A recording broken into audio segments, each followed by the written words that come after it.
بسم الله الرحمن الرحيم.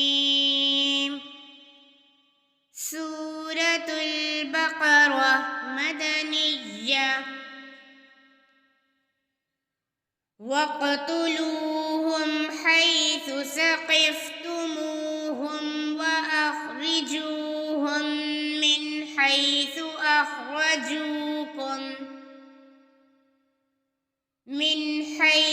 أخرجوكم والفتنة أشد من القتل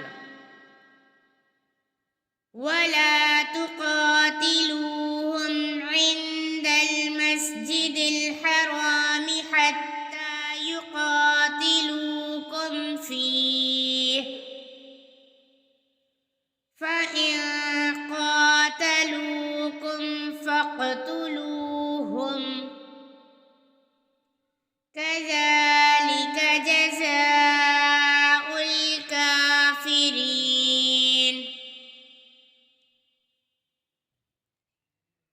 فإن انتهوا فإن الله غفور رحيم.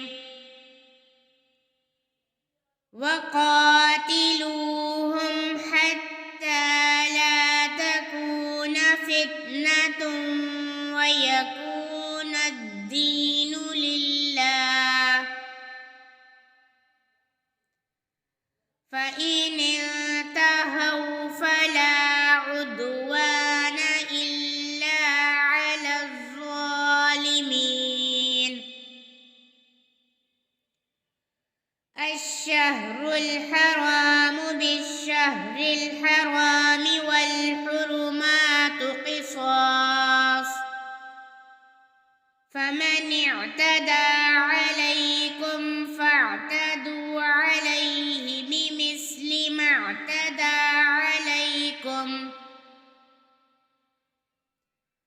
واتقوا الله واعلموا أن الله مع المتقين.